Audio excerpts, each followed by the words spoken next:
এই সরকার পরিবর্তন হওয়ার পরে তাদের মন মানসিকতা চরিত্র হাসলত এত খারাপ হয়ে গেছে, একজন মানুষের দেখলে বিশ্বাস করে না, আমার ভয় লাগে, কখন না জানি তার হাতে আমার অপমৃত্যু হয়। এই যে মানুষ ঠিক খাওয়া যায় না, ঠিকই আনতো ঠিক নাই, ঠিকই আনতো বেচা কেনে দেখবি, কথা বুঝতে পেরেছেন? এইগুলা মানুষ নয়, এগুলা জানোয়ার, জানোয়ারের থেকে ভালো আছে, বালহুম আদল, জানোয়ার থেকেও খারাপ এগুলো। রাসূল সাল্লাল্লাহু আলাইহি ওয়াসাল্লাম হযরত মাওলা আলী শের খোদাকে বলতেছে, লা তাবরাজ ফাখাযাকা, আলী তোমার রান মানুষের দেখাইও না, ওয়ালা তানজুর ইলা ফাখায হাইয়িন ওয়া মাইয়াতিন, জিন্দা এবং মুরদার কারো সতর দেখিও না।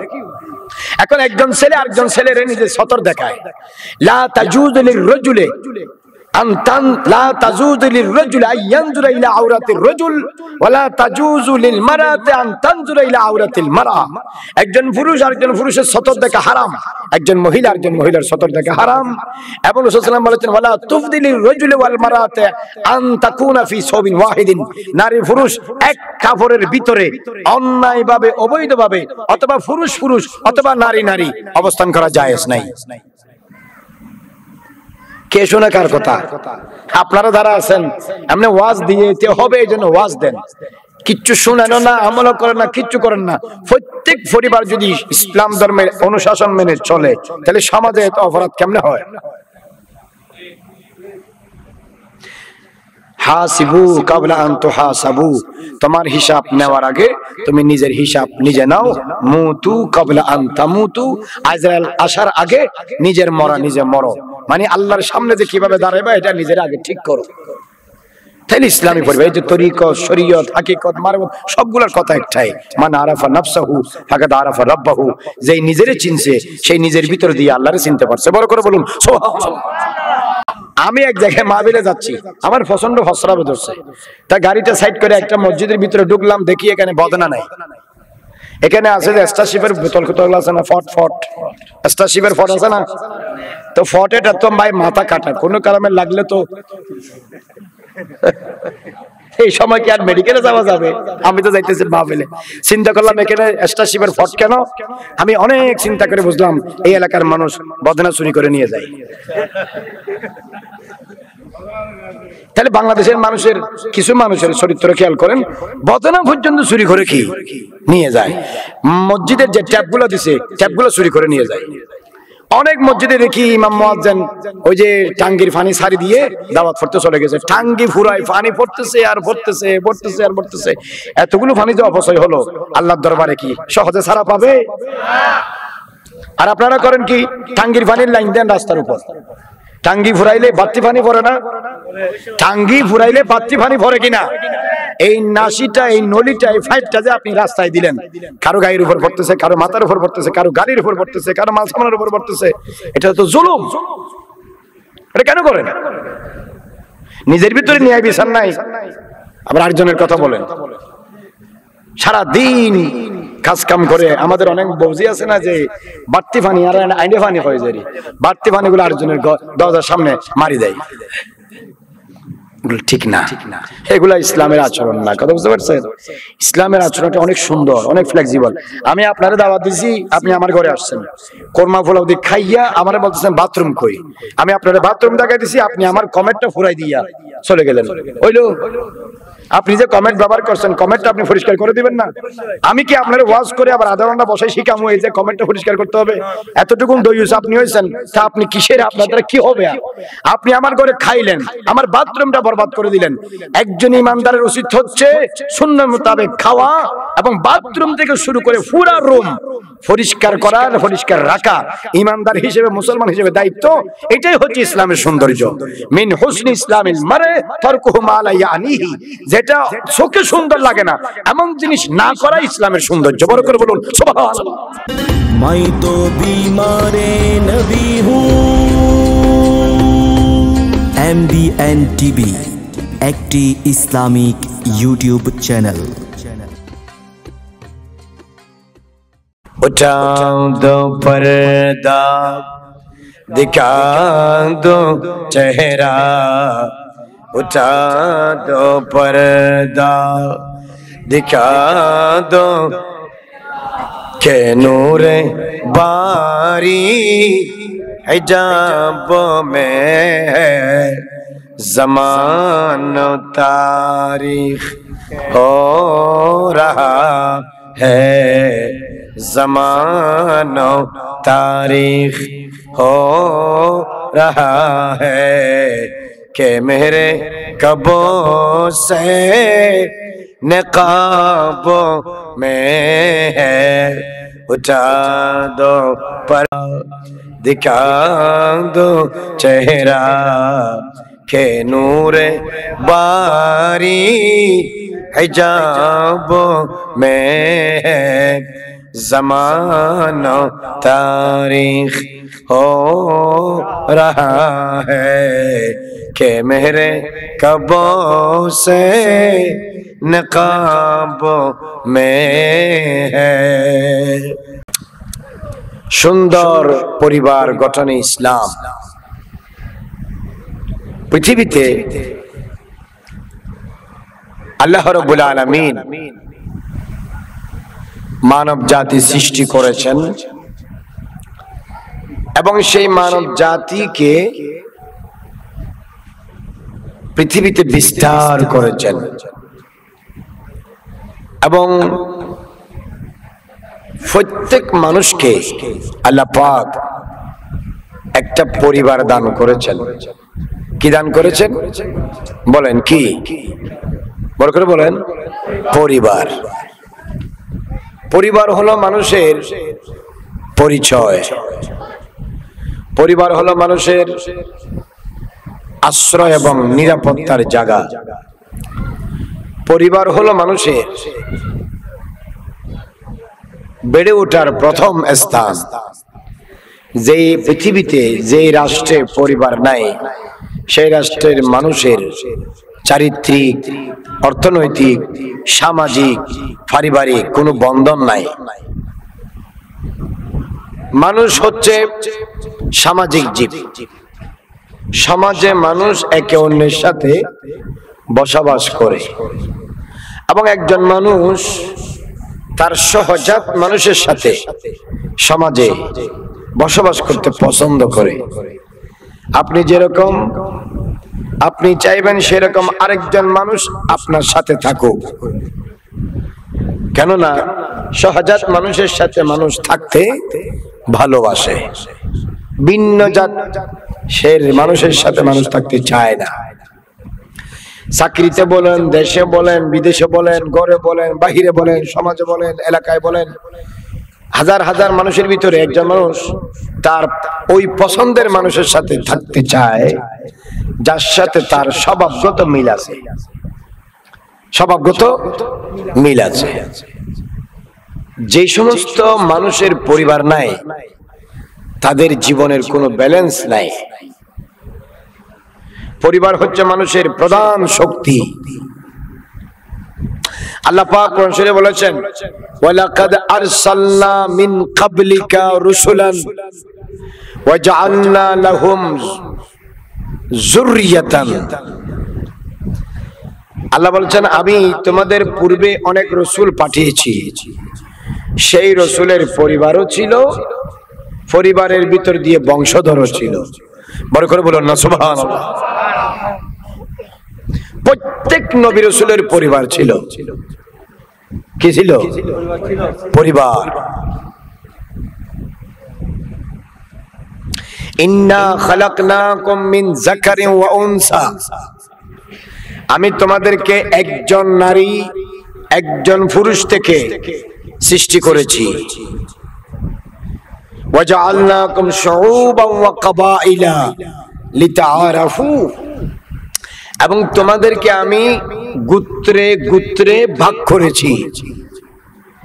এরা এই সমাজের, এরা এই গোত্রের, এরা এই বংশের, এরা চৌধুরী বংশ, এরা খান বংশ, এরা তালুকদার বংশ, এরা সৈয়দ বংশ। আগের যুগে রাসূল পাক সাল্লাল্লাহু আলাইহি ওয়াসাল্লামের যুগে বিভিন্ন গোত্র গোত্র ভাগ ছিল। এরা এই গোত্রের, এরা এই গোত্রের, এরা এই গোত্রের, এরা এই গোত্রের। কেন? লিতাআরাফু, তোমরা যেন একজন আরেকজনের কাছে গিয়ে পরিচয় দিতে পারো, আমার নাম এটা, আমার বাবার নাম এটা, আমাদের বংশের নাম এটা। যেন একজন আরেকজনের কাছে কি দিতে পারো? পরিচয়। আপনারা ছেলের জন্য মেয়ে, মেয়ের জন্য ছেলে ঠিক করার সময় আপনারা পরিচয় তালাশ করেন, করেন কিনা? বলেন না? করেন। আল্লাহ রাব্বুল আলামিন মানুষকে সৃষ্টি করেছেন, সৃষ্টি করে গোত্রে গোত্রে ভাগ করেছেন, যেন মানুষ একজন আরেকজনকে কি দিতে পারে? পরিচয় দিতে পারে। এখন আমরা সমাজে বসবাস করি, এরা এই সমাজের, এই বংশের, এরা এই বংশের, এরা এই বংশের, এরা এই বংশের। মানুষ একজন আরেকজনকে পরিচয় দেয়। পরিচয় না দিলে একজন আরেকজনকে চিনবে কেমনে? লেনদেন করবে কেমনে? আত্মীয়তা করবে কেমনে? সম্পর্ক করবে কেমনে?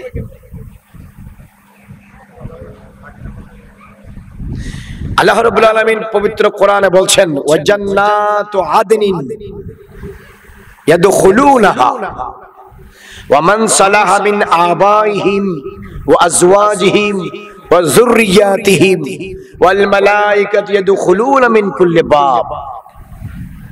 আল্লাহ কোরআন শরীফে বলতেছেন, তোমাদের বাপ দাদা, তোমাদের স্ত্রী পুত্র, তোমাদের বংশধর, তিনটা কথা বলেছেন। আবাইহিম তোমাদের বাপ দাদা, ওয়া আজওয়াজিহিম তোমাদের স্ত্রী পুত্র, ওয়া যুররিয়াতিহিম তোমাদের বংশধর। তাদের বাপ দাদা, তাদের স্ত্রী, সন্তান সন্ততি এবং তাদের বংশধরের মধ্যে যারা নেককার, দিনদার, পরহেজগার, আল্লাহওয়ালা, আল্লাহ পাক বলছেন যে আল্লাহ পাক তাদেরকে জান্নাতুল আদনের মধ্যে জায়গা করে দিবেন। বড় করে বলুন সুবহানাল্লাহ। তবে শর্ত আছে, নেককার হতে হবে। কি হতে হবে? বড় করে বলেন, নেককার। ধরেন আপনি, আপনার বউ, আপনার ছেলে, ছেলের বউ, আপনার বোন, আপনার ভাই, আপনার পুত্র, আপনার নাতি, আপনার টোটাল বংশধর। যেভাবে মানুষ সমাজে, পরিবারে সবাই মিলে বসবাস করে, আল্লাহ পাক আপনারা সবাই যদি নেককার হন, সবাই যদি কি হন, তাহলে আপনাদের সবাইকে এক জান্নাতে থাকার জায়গা করে দিবে। বল করে বলুন সুবহানাল্লাহ। মানে এখানে যেভাবে মিলেমিশে থাকতে চান, জান্নাতেও মিলেমিশে কি থাকতে পারবেন। তবে শর্ত হলো নেককার হয়ে মরতে হবে। আপনি নেককার, আপনার বউ গুনাহগার, তাহলে আপনি যাবেন জান্নাতে, বউ যাবে দোজখে। আপনার বউ নেককার, আপনি গুনাহগার, আপনার বউ যাবে জান্নাতে, আপনি যাবেন জাহান্নামে। তো একজন থেকে একজন কোটি কোটি মাইল দূরে সাক্ষাৎ কেমনে হবে? আপনার বাবা নেককার, মা হইল গুনাহগার, বাবা যাবে জান্নাতে, মা জাহান্নামে। মা হইল নেককার, বাবা হইল গুনাহগার, তাহলে যে নেককার সেই জান্নাতে, যে গুনাহগার সে দোজখে। আপনি নেককার, আপনার বোন গুনাহগার, আপনি জান্নাতে, আপনার বোন দোজখে। আপনার বোন নেককার, আপনি গুনাহগার, বোন যাবে জান্নাতে, আপনি যাবেন দোজখে। তাহলে কোথায় জান্নাত, কোথায় দোজখ? কোজা জান্নাত হ্যায়, কোজা জাহান্নাম হ্যায়। সুতরাং একজনের সাথে আরেকজনের সাক্ষাৎ হবে না। দুনিয়াতে সবাই পরিবারের সদস্য। পরিবারের সদস্য বলতে কাকে বোঝায়? মা, বাবা, ভাই, বোন, স্ত্রী, পুত্র, এটা হচ্ছে পরিবারের সদস্য। আপনারা পরিবারে যেমন সবাই মিলেমিশে থাকতে চান, আপনারা যদি জান্নাতেও মিলেমিশে থাকতে চান, তাহলে আপনাদের দায়িত্ব হলো পরিবারের সব সদস্যরা নেককার, আল্লাহওয়ালা হতে হবে। ওয়াল মালায়েকাতু ইয়াদখুলুনা মিন কুল্লি বাব। আর যখন জান্নাতে যাবেন, প্রত্যেক দরজা দিয়ে ফেরেশতারা আপনাদের খেদমত করার জন্য আপনাদের কাছে বারবার আসবে। বড় করে বলুন সুবহানাল্লাহ। তাহলে এখন ধরেন আপনাদের পরিবারে 4-5 জন সদস্য আছে, 5 জন মারা গেছে। 5 জন কি মারা গেছে? দেখা গেল 3 জন জান্নাতে গেছে, 2 জন দোজখে গেছে। তাহলে এখন এই 3 জনের সাথে ওই 2 জনের দেখা হবে না। তাহলে এই জন্য যারা নেককার, তারা মারা গেলে তাদের রূহ আল্লাহর কাছে নিয়ে যায় আলা ইয়ালিনে। আর গুনাহগার যারা, বদকার, তারা মারা গেলে তাদের রূহ সিজ্জিনে নিয়ে যায়। কোথায়? সিজ্জিনে। সিজ্জিন হলো তাহাতুস সারা, ইল্লিন হলো আরশে মুআল্লা। তো নেককারের রূহ যখন উপরে যায়, সাত আসমান খুশবু হয়ে যায়। বদকারের রূহ যখন নিয়ে যায়, চতুর্দিকে গন্ধ হয়ে যায়। এখন আপনারা চিন্তা করেন, নেককার না গুনাহগার? নেককারের রূহ যখন আজরাইল কবজ করে, বের করার দায়িত্ব কার? হতাকানো হয় কার? আজরাইলের। আজরাইলের দায়িত্ব শেষ, ফেরেশতারা থাকবে, তাদেরকে রূহ দিয়ে দিবে। এখন নেককার হলে জান্নাতের, নেককার হলে এরকম ফেরেশতাকে দিবে, গুনাহগার হলে ওইরকম ফেরেশতাকে দিবে। তো গুনাহগারের রূহ আসমানে উঠতে দেয় না, কিন্তু নেককারের রূহ নিয়ে যাওয়ার সময় ফেরেশতারা সাত আসমানের দরজা খুলে দেয়। বড় করে বলুন না সুবহানাল্লাহ।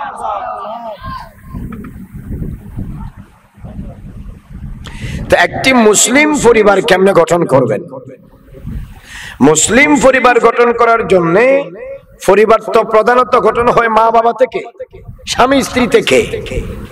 যেই দেশে স্বামী স্ত্রী নাই, সেই দেশে পরিবার নাই। যেই দেশে পরিবার নাই, সেই দেশে স্বামী স্ত্রীর কোনো বিধি বিধান নাই। এগুলো গরু ছাগলের মতো বসবাস করে। গরু ছাগলের কোনো পরিবার আছে? বলেন না, আছে? নাই। উন্নত দেশে যেখানে পারিবারিক শিক্ষা গঠন জীবন নাই, সেখানে তাদের কোনো মূল্যায়ন নাই। এরা বিয়ে করার আগে ফলাফাইন হয়ে যায়। যেখানে পরিবার নাই, তাদের চরিত্র কেমন? বিয়ে করার আগে কি হয়? ছেলে মেয়ে হয়, ছেলে বড় হয়ে গেছে, তারপরে মা বাবা বিয়ে করে। এটা বিয়ে হইল না জানা হইল? ওনারা হতা নইলে এটা কিলে শুন যায়, হতা নহইলে এটা শুন দেখি না। আর হন না, যারা তো জোরের বাড়ি জন্ম না, 4-5 জন তাহলে শুধু আল্লাহ হতা হইলেও। আর যারা তো ঘুমাই কেতা করতে পারে যায়, ঘুম যাও।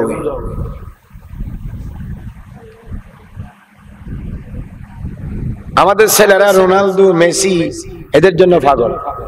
তো রোনালদো তো বিয়ে ছাড়াই ফোলা হয়ে গেছে 5-6টা। এরা কি বিয়ে করে? এদের বিয়ে শাদী আছে? এই তো বিয়ের আগেই সংসার।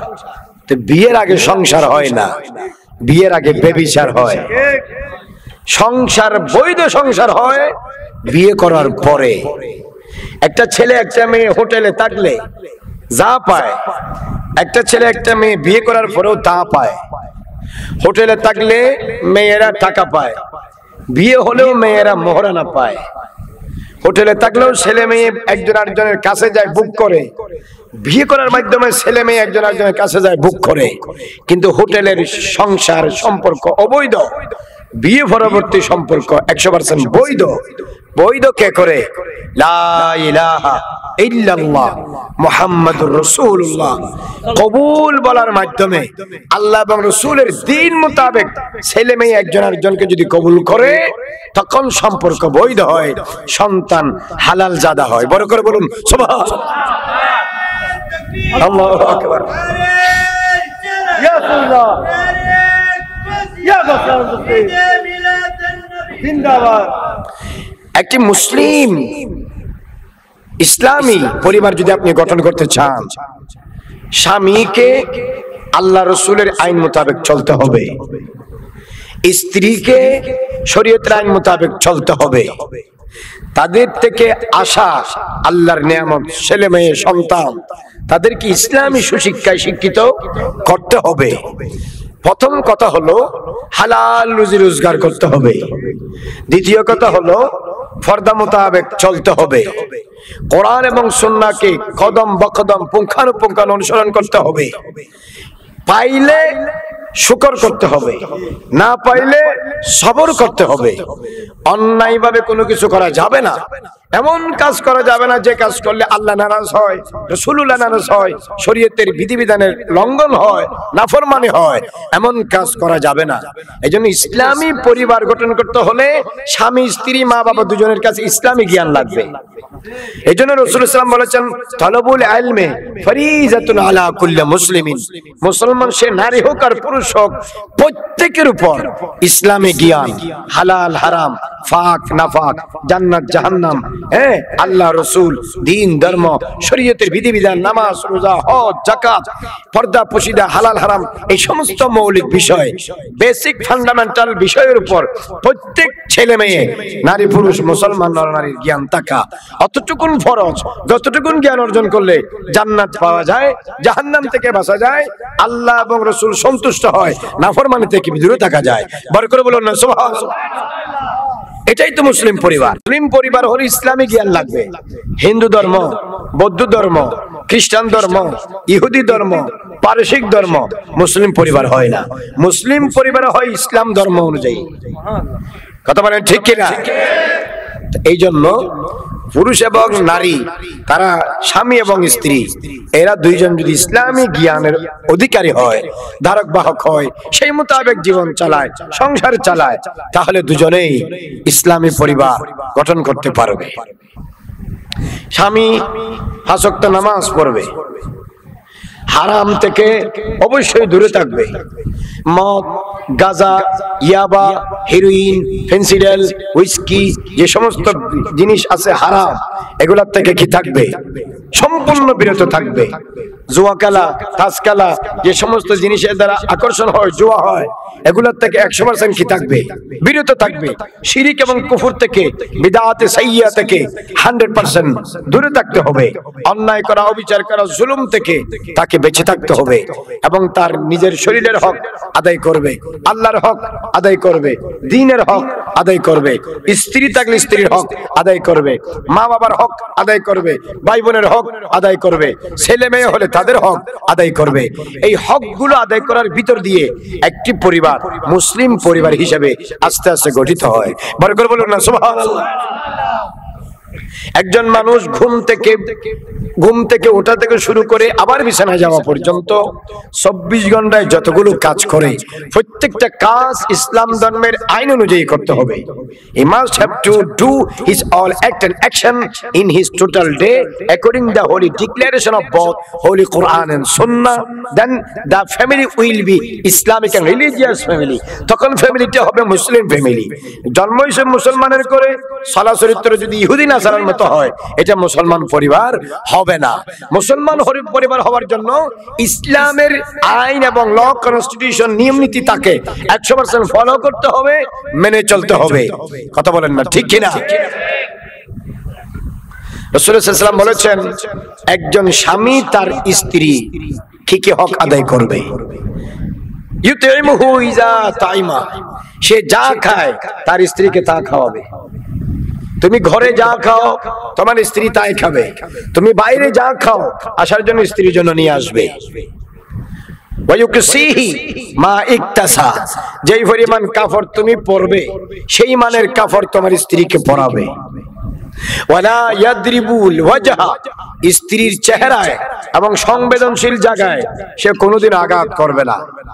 ওয়ালা ইউকবাহু, বাইরে গিয়ে অন্যায় ভাবে পরপুরুষের কাছে স্ত্রীর বদনাম করবে না।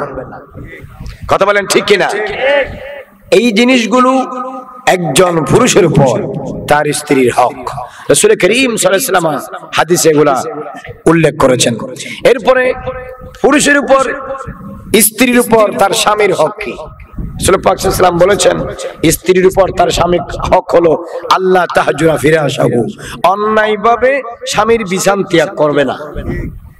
বলেন, কোন স্ত্রী অন্যায়ভাবে স্বামীর বিছানা ত্যাগ করবে না। কথায় কথায় রাগ করে তোমার সাথে থাকবো না, তুমি ওই রুমে চলে যাও, আমি এই রুমে থাকবো, তুমি নিচে চলে যাও, আমি উপরে থাকবো, আমি উপরে থাকি, তুমি নিচে থাকো, তুমি উপরে থাকো, আমি নিচে থাকি। বিছানা আলাদা করা যাবে না অন্যায়ভাবে। বিছানা তখন আলাদা করতে পারবে যদি শরীয়ত আলাদা করে। ঠিক কিনা? এরপরে বলছেন স্বামী যদি কোনো বিষয়ে কসম করে স্ত্রী সেই কসম পূর্ণ করার জন্য সহযোগিতা করবে।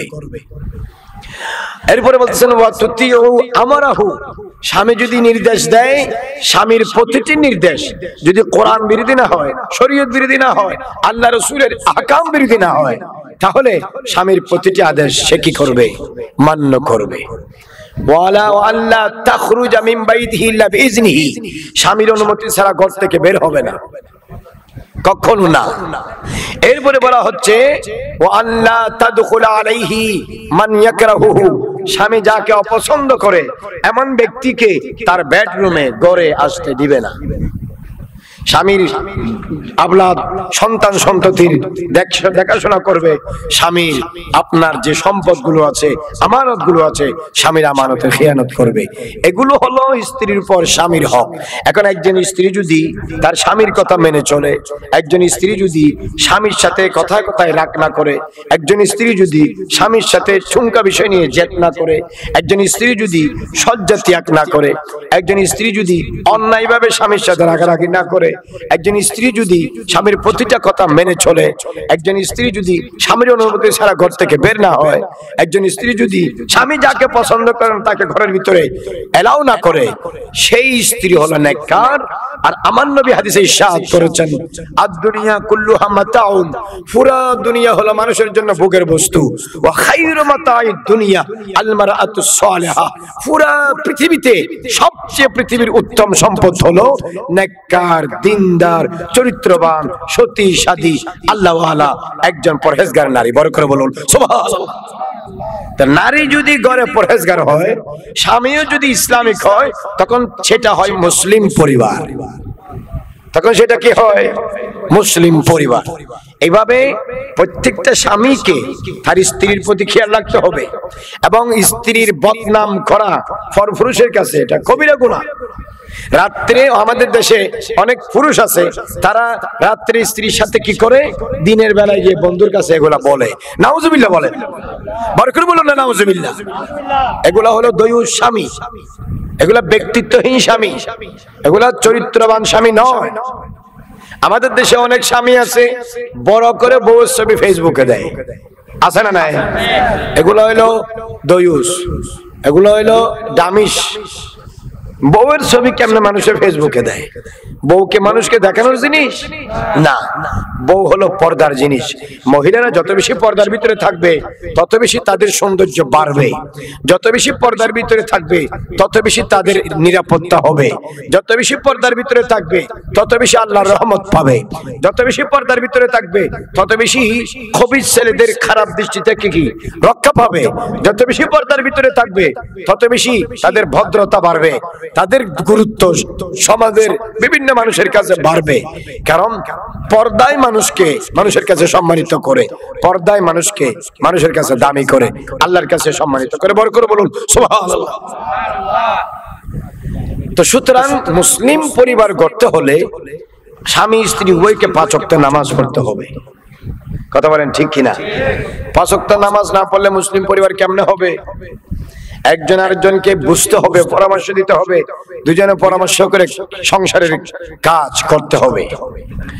আমার নবী হাদিসে পাকে বলেছেন, যে সমস্ত মহিলা স্বামীর অনুমতি ছাড়া ঘর থেকে বের হয়, আইয়ুমা ইমরাতিন খারাজাত মিন বাইতিহা ইল্লা বিইজনি যাওজিহা, খারাজাত মিন বাইতিহা বিগাইরি ইজনি যাওজিহা, স্বামীর স্ত্রী ছাড়া, স্বামীর অনুমতি ছাড়া, স্বামীর অনুমতি ছাড়া অন্যায়ভাবে কোনো মহিলা যদি ঘর থেকে বের হয়, লাআনাহু কুল্লু মালাকিন ফিস সামায়ে, লাআনাহা কুল্লু মালাকিন ফিস সামায়ে ওয়া কুল্লু শাইইন মাররাতা আলাইহি গায়রুল জিন্নি ওয়াল ইনস, জিন এবং ইনসান ছাড়া ওই মহিলা ঘর থেকে বের হয়ে যেখানে গেছে, ওখান থেকে আবার ঘরে আসার সময় রাস্তার দুই পাশে যত জিনিস আছে, আসমানে যত ফেরেশতা আছে, প্রত্যেক জিনিস এবং ফেরেশতা ওই মহিলার উপরে লানত করে স্বামীর অনুমতি ছাড়া ঘর থেকে বের হওয়ার কারণে। বরকত বলুন না নাউজুবিল্লাহ। তাহলে এটা তো মুসলিম পরিবার হবে না। মুসলিম পরিবার হওয়ার জন্য আপনাকে মহিলারা পর্দা করবে, পুরুষরা শরীয়ত মোতাবেক আইন মোতাবেক চলবে, তখন এটা হবে মুসলিম পরিবার। ঘরের মধ্যে যখন শিশু সন্তান জন্ম হবে, আপনি প্রথমেই সেই সন্তানকে, শিশু সন্তান জন্ম হওয়ার পরে প্রথমেই আপনি তার কানে কি দিবেন? আজান দিবেন। হাদিসে পাকে আছে রাসূল করিম সাল্লাল্লাহু আলাইহি ওয়াসাল্লাম আযানা ফি উযনিল হাসানে, আযানা ফি উযনিল হাসানে। রাসূল পাক সাল্লাল্লাহু আলাইহি ওয়াসাল্লাম হযরত ইমাম হাসান, হযরত ইমাম হুসাইন রাদিয়াল্লাহু তাআলা আনহুমা হাইনা ওয়ালাদাতহু ফাতিমাতু বিসসালাহ, রাসূল পাক সাল্লাল্লাহু আলাইহি ওয়াসাল্লাম ইমাম হাসান রাদিয়াল্লাহু তাআলা যখন জন্ম হলো, নামাজের মতো তার কানে আজান দিয়েছেন। বড় করে বলুন না সুবহানাল্লাহ। তাহলে একজন শিশু যখন জন্ম হবে, প্রথমে শিশুর অধিকার হলো তার কানে কি দিবে? বলেন না, কি দিবে? আজান দিবে নামাজের মতো করে। এরপরে যে দায়িত্ব সেটা হলো একজন আল্লাহওয়ালা, দিনদার, পরহেজগার আলেম বা একজন পরহেজগার ব্যক্তির কাছে নিয়ে তাকে তাহনিক করাবে। তাহনিক কি? সাহাবায়ে কেরামের ছেলে মেয়েদেরকে বা সাহাবায়ে কেরামদেরকে ছোটকালে রাসূল পাক সাল্লাল্লাহু আলাইহি ওয়াসাল্লামের কাছে নিয়ে আসা হতো। ফাকানা ইউতা বিসসিবিয়ানে ফায়ুবাররিকু আলাইহিম ওয়া ইউহান্নিকুহুম। হাদিসে পাকে আছে শিশু সন্তান রাসূল পাকের কাছে নিয়ে আসলে রাসূল পাক মিষ্টি অথবা খেজুর মুখে চিবিয়ে লালা সহ শিশুর মুখে দিতেন। বরকত বলুন না সুবহানাল্লাহ। এর দ্বারা সন্তানের মুখ মিষ্টি হয়, বরকত হয়, এটা রাসূল পাকের সুন্নাত। তাহলে একজন শিশু জন্মগ্রহণ করলে প্রথমে তার কানে কি দিবে? দ্বিতীয়ত তাকে তাহনিক করাবে। কি করাবে? তাহনিক করাবে। তৃতীয়ত সপ্তম দিনে তার মাথার চুল কি করবে? মুন্ডন করবে। মাথার চুল কি করবে? মুন্ডন করবে। মাথার চুল কেটে ওই চুলগুলো ওজন করে সেই পরিমাণ রূপা গরিব মিসকিনদের মাঝে সদকা করবে। এটাও রাসূল পাক সাল্লাল্লাহু আলাইহি ওয়াসাল্লামের সুন্নাত। এবং রাসূল পাক সাল্লাল্লাহু আলাইহি ওয়াসাল্লাম হাসান এবং হুসাইনের বেলায় রাদিয়াল্লাহু তাআলা আনহুমা ফাতেমাতুজ জাহরাকে নির্দেশ দিয়েছেন। বড় করে বলুন সুবহানাল্লাহ। এরপরে যে কাজটা করবে সেটা হলো সুন্দর একটা নাম দিবে। ইন্না আহাব্বা আসমাইকুম ইলাল্লাহি আব্দুল্লাহ ওয়া আব্দুর রহমান। আল্লাহর কাছে সবচেয়ে প্রিয় নাম হলো আব্দুল্লাহ, আব্দুর রহমান। আর অনেক নাম আছে। রাসূল পাক সাল্লাল্লাহু আলাইহি ওয়াসাল্লাম কারো কোনো নাম যদি খারাপ দেখতেন সেটা চেঞ্জ করে সুন্দর একটা নাম দিতেন। এখন আমাদের দেশের মা বাবারা তারা ইউটিউব থেকে দেখে, গুগল থেকে দেখে আজে বাজে নাম দেয়, নিজেও জানে না যে এই নাম যে দিল এই নামের অর্থ কি, তারা জানে না। একটা অর্থবহ একজন আলেমের সাথে সুন্দর করে পরামর্শ করে, মসজিদের পেশ ইমামের সাথে পরামর্শ করে, বা আপনার বংশের ভিতরে কোনো শরীয়ত সম্পর্কে জানা যেরকম থাকলে তার সাথে পরামর্শ করে অর্থবহ একটি সুন্দর নাম দিতে হবে। ফাইন্নাকুম তুদআউনা ইয়াওমাল কিয়ামাতি বিআসমাইকুম ওয়া আসমাই আবাইকুম। কেননা কিয়ামতের দিন তোমাদেরকে তোমাদের মা অথবা বাবার নাম ধরে ডাকা হবে, সুতরাং নামটা যেন সুন্দর হয়। বার করে বলুন না সুবহানাল্লাহ। জন্টু, মন্টু, ফন্টু, রুবেল, বংশং এই সমস্ত নাম যেন না হয়। কথা বুঝাইতে পারছি? তাহলে নামটা কি হতে হবে? শরীয়ত মোতাবেক সুন্দর নাম হতে হবে। নাম যদি সুন্দর না হয় তাহলে ইসলামী পরিবার কেমন হইলো? সুন্দর পরিবার কেমন হইলো? কথা বুঝাইতে পারছি? সপ্তম দিনে নয়তো 14তম দিনে নয়তো আপনার কত হইলো এরপরে 21তম দিনে অথবা জীবনে যখন সম্ভব হয় আকিকা করবে। কি করবে? কুল্লু গুলামিন মুরতাহিনুন বিআকিকাতিহি। রাসূল পাক সাল্লাল্লাহু আলাইহি ওয়াসাল্লাম বলেন প্রত্যেক শিশু তার আকিকার অধিকার পায় মা বাবার কাছে। সুবহানাল্লাহ বলেন। এজন্য ছেলে হলে সম্ভব হলে 2টা, মেয়ে হলে কয়টা? 1টা। দুব্বা বা ছাগল দিয়ে কি করবে? আকিকা করবে। রাসূল পাক সাল্লাল্লাহু আলাইহি ওয়াসাল্লাম এভাবে করার নির্দেশ দিয়েছেন এবং ইমাম হাসান হোসেনের হুজুর আকিকা করেছেন। সপ্তম দিনে, 14তম দিনে, 21তম দিনে সম্ভব হলে যত তাড়াতাড়ি সম্ভব হয় আকিকা দিতে হবে। আকিকা হলো ঘরের মধ্যে ছেলে মেয়ে জন্ম হওয়ার খুশিতে, ছেলে মেয়ে জন্ম হওয়ার কি খুশিতে আল্লাহর রাস্তায় জন্তু জবাহ করার মাধ্যমে শুকরিয়া আদায় করা। তো শিশু সন্তান জন্ম হওয়ার মাধ্যমে মা বাবা কি হয়? খুশি হয়, বলেন না কি হয়? সেই হিসাবে এটা শিশু সন্তান নিঃসন্দেহে আল্লাহর নিয়ামত। সেই নিয়ামত পাওয়ার খুশিতে জন্তু জবাই করে যেই প্রাণে আল্লাহকে দেওয়া হয় আল্লাহর রাস্তায়, এটাকে বলা হয় কি? আকিকা। কথা বলে না কেন? এটাকে কি বলে? আর রাসূলুল্লাহ সাল্লাল্লাহু আলাইহি ওয়াসাল্লাম দুনিয়াতে আসার কারণে রবিউল আউয়াল মাসে উম্মত এবং আশিকরা খুশি হয়ে প্রাণী জবাই করলে তারে বলা হয় ঈদে মিলাদুন নবী। বড় করে বলুন না সুবহানাল্লাহ। কথা বুঝতে পেরেছেন? তাহলে বাচ্চা শিশু সন্তানের মা বাবার কাছে যে হক পাবে, সে অন্যতম হক হলো তার কি করবে? বলেন কি করবে? আকিকা করবে। এরপরে তার যখন আস্তে আস্তে মুখ দিয়ে কথা ছুটবে, সে যখন কথা শিখবে, রাসূলুল্লাহ সাল্লাল্লাহু আলাইহি ওয়াসাল্লাম হাদিসে বলেছেন, লাকিনু সিবিয়ানাকুম বিকালিমাতি লা ইলাহা ইল্লাল্লাহ। তোমাদের ছেলেমেয়েরা যখন আস্তে আস্তে কথা বলতে শুরু করে, তোমরা তাদেরকে কালেমায়ে তয়্যিবা শিক্ষা দাও। বড় করে বলুন না সুবহানাল্লাহ। হাট্টিমা টিম টিম, তারা মাঠে পাড়ে ডিম, তাদের খাড়া দুটো শিখ, তারা হাট্টিমা টিম টিম, এই সমস্ত সদরবদর জিনিস তাদেরকে শেখায়েন না। যখনই কথা মুখ দিয়ে বলি ছুটবে, কথা শিখবে, তখন তাদেরকে তোমরা কি শিক্ষা দাও? কালেমা শিক্ষা দাও। বলেন কি শিক্ষা দাও? কালেমা শিক্ষা দাও। রাসূলুল্লাহ সাল্লাল্লাহু আলাইহি ওয়াসাল্লাম হাদিসে বলেছেন, আদিবু আওলাদাকুম বিসালাসি খিসাল। তুমি যদি মুসলিম পরিবার গঠন করতে চাও, ছেলেদেরকে মুসলিম পরিবেশে বড় করে তোলো, তাহলে এরা আস্তে আস্তে ইসলামী শিক্ষা যখন অর্জন করবে, অটোমেটিক পরিবার কি হয়ে যাবে? মুসলিম পরিবার হবে। কথা বলেন ঠিক কিনা? একটি সুন্দর পরিবার হবে, চরিত্রবান পরিবার হবে। মা বাবা যদি অসৎ হয়, পরিবার কোত্থেকে চরিত্রবান হবে, সুন্দর হবে? হবে? বলেন না হবে? এটা ওদের মরামাসির ডেকে বইতে কি, এলে মরামাসির ডেকে বই হাতে কুয়া হতা কেন হোক? বলেন, মা বাবা মুসলিম এবং ছেলে মেয়েকে যদি ইসলামী শিক্ষা দেওয়া হয়, তখন সবাই যখন ইসলামী আইন কানুন মেনে চলে, তখন পরিবারটা মুসলিম পরিবার হয়, ইসলামী পরিবার হয়, ইসলামের দৃষ্টিতে সুন্দর পরিবার হয়। কথা বলেন ঠিক কিনা? এবং সেই পরিবারে আল্লাহর রহমত নাযিল হয়। বড় করে বলুন না সুবহানাল্লাহ। তাহলে ছেলে মেয়ের আকিকা করবেন, ঠিক কিনা? এরপরে তাদেরকে যখন কথা মুখ দিয়ে ফুটবে, তখন তাদেরকে কি শিক্ষা দিবেন? কালিমা শিক্ষা দিবেন। রাসূলুল্লাহ সাল্লাল্লাহু আলাইহি ওয়াসাল্লাম বলেছেন, তিনটা জিনিস তাদেরকে শিক্ষা দাও। এক নাম্বার, হুব্বা নবীজিকুম। তোমরা তোমাদের ছেলে মেয়েদেরকে তোমাদের নবীর মুহাব্বত শিক্ষা দাও। কেননা আলা লা ঈমানা লিমান লা মুহাব্বাতা লাহু, যেই উম্মতের, যেই ইমানদারের দিলের ভিতরে নবীর মুহাব্বত নাই, সেই ইমানদার নয়। সেই লেবাসে ইমানদার, ভিতরে মুনাফিক। কথা বলেন ঠিক কিনা?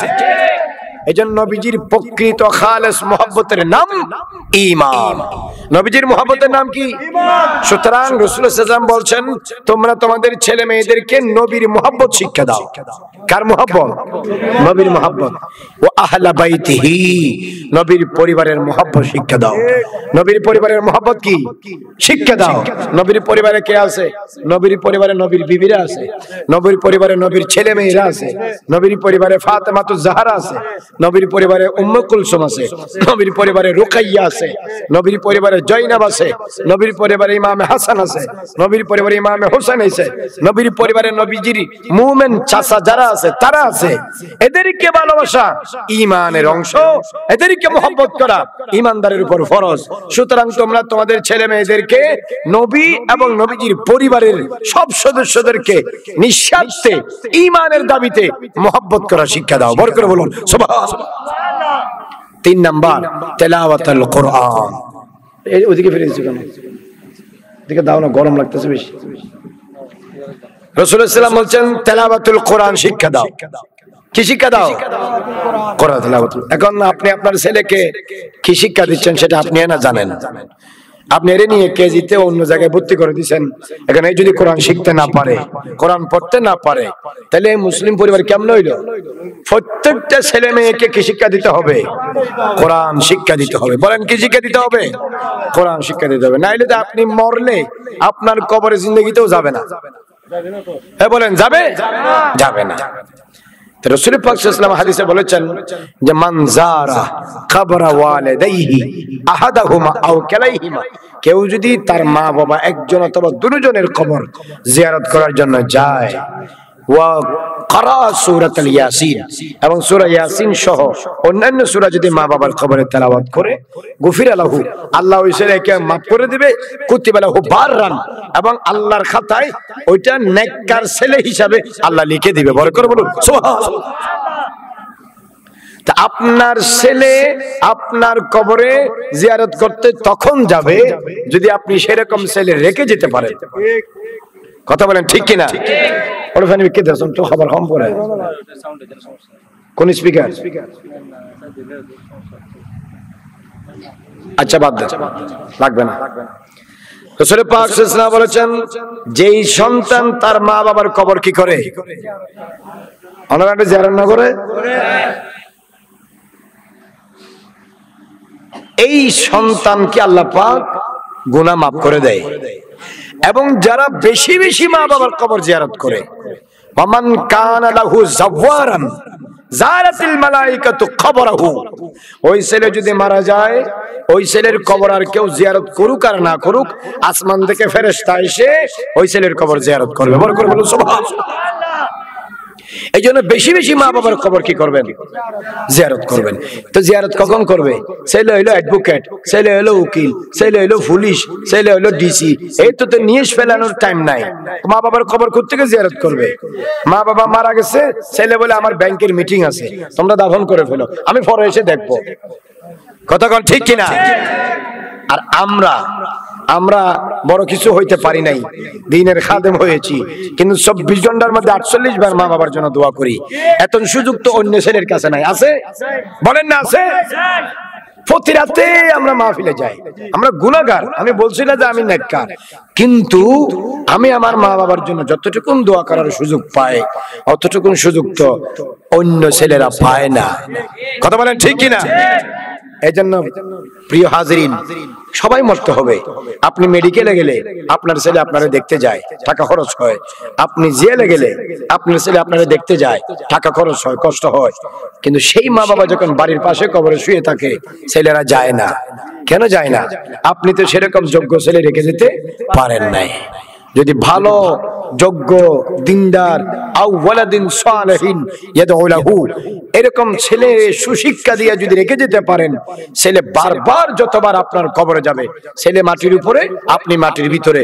নবীজি বলছেন, ছেলে যদি সূরা ইখলাস পড়ে, ফাতিহা পড়ে, আয়াতুল কুরসি পড়ে, সূরা ইয়াসিন পড়ে, সূরা মুলক পড়ে, তাবারাকাল্লাযী পড়ে, অগাইরে ইত্যাদি ইত্যাদি পড়ে, মা বাবার কবর যদি জিয়ারত করে, আল্লাহ পাক ছেলের গুনাহ মাফ করে দেয়, মা বাবার কবরের আযাব মাফ করে দেয়, এবং কিয়ামতের দিন ওই ছেলেকে নেককার ছেলে হিসাবে কিয়ামতের মাঠে উঠে করাবে। বড় করে বলুন সুবহানাল্লাহ। এমন সন্তান দুনিয়াতে রেখে যাবেন। সন্তান জন্ম দিলে হবে না, সুসন্তান রেখে যেতে হবে। কথা বলেন ঠিক কিনা? সুসন্তান রেখে যাবেন। জিন্দেগি ভর ছেলে মেয়েদের জন্য যৌবন কাটাইলেন, জীবন কাটাইলেন, দুবাই, ওমান, কুয়েত, কাতার, বাহরাইন, সৌদিয়া, নোয়াখালী, বরিশাল, দিনাজপুর, খুলনা, হাড় ভাঙা পরিশ্রম করলেন, ইট ভাঙলেন, সিমেন্টের বস্তা বহন করলেন, ঠেলা টেললেন, সিএনজি চালাইলেন, গাড়ি চালাইলেন, ব্যবসা বাণিজ্য করলেন। মৃত্যুর পরে এই ছেলে আপনার খবর নিল না। সারা জীবন কার গোলামি করলেন? সারা জীবন কার জন্য পরিশ্রম করলেন? বলেন। আপনারা তো অনেকেই মা বাবা আছেন, বাসায় গিয়ে আজকে চিন্তা করবেন, আমি মরলে কবরে আমার ছেলে মেয়ে যাবে কিনা। মেয়ে তো যাবে না, মেয়েরা তো ঘর থেকে দোয়া করবে, ছেলে যাবে কিনা। অথচ এই ছেলেরে মানুষ করতে, বড় করতে, খাওয়ায়া দাওয়ায়া লালন পালন করতে একজন বাবার হাড়ের ভিতরের মগজ শুকিয়ে যায়। কথা কোন ঠিক কিনা? কিন্তু মরার পরে ছেলেদের মনে থাকে না। হায়রে জিন্দেগি। সুতরাং সুসন্তান রেখে যাবে। আর ছেলে নেককার হওয়ার জন্য আলেম হওয়া জরুরি নয়। আলেম না হলেও ছেলেরা কি হতে পারে? নেককার হতে পারে। নেককার হওয়া না হওয়া মন মানসিকতার উপর নির্ভর, চরিত্রের উপর নির্ভর, আদব আখলাকের উপর নির্ভর। কথা বলেন ঠিক কিনা? তাহলে ছেলে মেয়েদেরকে দ্বীনি শিক্ষা দিবেন। এটা হলো ছেলেরা পায় কার কাছে? মা বাবার কাছে হক পায়। কি শিক্ষা দিবেন? তোর হতানো হয় মানুষই না। কি শিক্ষা দিবেন? অতটুকুন ধর্মের শিক্ষা দিবেন যতটুকুন শিক্ষা শিখলে মা বাবা কি জিনিস, ভাই বোন কি জিনিস, আল্লাহ রসুল কি জিনিস, দিন ধর্ম কি জিনিস, জান্নাত জাহান্নাম কি জিনিস চিনতে পারে। আর যদি শিক্ষা না দেন, বুড়া খালে লাথি দিবে, সোয়ার দিবে, গাছ আছে ধাক্কা দিবে, ঘর থেকে বাড়ি করে বৃদ্ধাশ্রমে নিয়ে ভর্তি করে দিবে। কথা বলেন ঠিক কিনা? আমদানি বুড়া বুড়া মানুষদেরকে বৃদ্ধাশ্রমে কেন দেয়? খাইচ্যুতের কারণে দেয়, কারণ এই মা বাবা তাকে শিক্ষা দেয় নাই। যদি এই ছেলে বুঝতো মা কি বাবা কি। আমার নবী একজন সাহাবী বলতেছে, ইয়া রাসূলুল্লাহ, আপনি যদি যুদ্ধে জয়লাভ করেন, আপনি যদি যুদ্ধে জয়লাভ করেন, আমি খানায়ে কাবার শকটে চুমু দেব। খানায়ে কাবার শকটে কি দেব? চুমু দেব। রাসূলুল্লাহ সাল্লাল্লাহু আলাইহি ওয়াসাল্লাম বলে, তোমার ঘরে তোমার মা আছে? জি ইয়া রাসূলুল্লাহ আছে। বলে, মায়ের কদমে চুমু দাও, খানায়ে কাবাতে চুমু দেওয়ার হক আদায় হয়ে যাবে। বড় করে বলো সুবহানাল্লাহ। ছেলে মেয়েরা যদি বুঝতো মা বাবা কি জিনিস, বলেন কোনদিন গায়ে হাত তুলতো? বলেন না হাত তুলতো? তুমি আপনি তো শিক্ষা দেন নাই, আপনি তো এই শিক্ষা দেন নাই ছেলে মেয়েরে। ছেলে মেয়ে কেমনে মা বাবার বৃদ্ধাশ্রমে ভর্তি করাই দিয়ে আসে? সুতরাং প্রত্যেক মা বাবাকে বুঝতে হবে আমার ছেলেকে কি শিক্ষা দিলে এলাকা সুন্দর হবে, পরিবার আলোকিত হবে। কথা বলেন ঠিক কিনা? এরপরে আরেকটা হক হলো, রাসূলুল্লাহ সাল্লাল্লাহু আলাইহি ওয়াসাল্লাম বলেছেন, 7 বছর হলে তোমার ছেলেকে নামাজের তালিম দাও। কয় বছর হলে? বলেন কয় বছর হলে? 7 বছর হলে তোমরা তোমাদের ছেলেদেরকে নামাজের কি দাও? তালিম দাও। মুরু আওলাদাকুম বিসসালাতি ওয়া আবনাউ 7 সিনিন। 7 বছর বয়স হলে তোমাদের ছেলে মেয়েদেরকে নামাজের তালিম দাও। ওয়া আদরিবুহু ইজা বালাগা 10। 10 বছর বয়সে পৌঁছলে তোমরা নামাজ না পড়লে তাদেরকে পিটা দাও। তাহলে ছেলে মেয়েদেরকে নামাজের তালিম দিতে হবে, দিতে হবে কিনা? ছেলে মেয়ে স্কুলে পড়ুক, কলেজে পড়ুক, মাদ্রাসা পড়ুক, যেখানেই পড়ুক, 5 ওয়াক্ত নামাজ ছেলে মেয়ে পড়ে কিনা এটা তালাশ নেওয়া ফরজ কার উপর? মা বাবার উপর। মেয়েকে জিজ্ঞেস করে, মা তুমি আসরের নামাজ পড়েছো? মাগরিবের নামাজ পড়েছো? ঘরের মধ্যে বউজি থাকলে বউকে স্বামী বলবে নামাজ আদায় করো, ফজরের নামাজ পড়ো, আসরের নামাজ পড়ো, জোহরের নামাজ পড়ো, মাগরিব পড়ো, এশা পড়ো, নাহলে তোমার হাতের রান্না আমি খাবো না, তুমি নামাজ আদায় করো। আর স্ত্রী স্বামীকে বলে আপনি 5 ওয়াক্ত নামাজ পড়েছেন।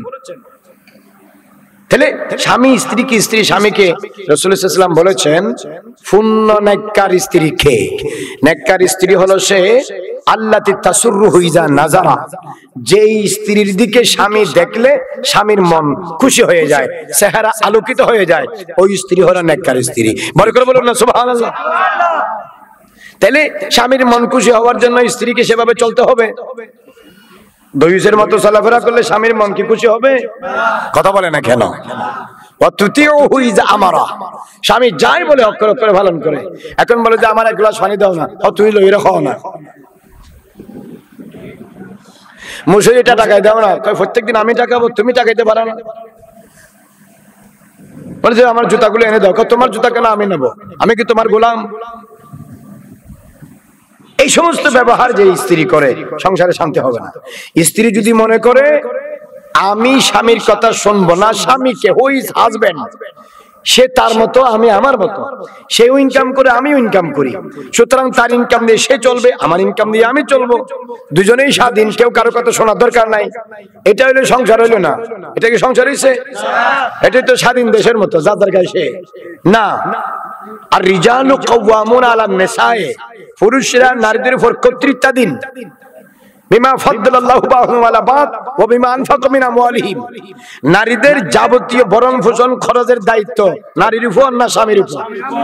সুতরাং স্বামী যেহেতু তার সবকিছু দেখভাল করবে, সুতরাং স্ত্রী স্বামীর কথা শুনবে, যদি আল্লাহ এবং রাসূলের নাফরমান হয়, যেরকম কোনো নির্দেশ না দেয়।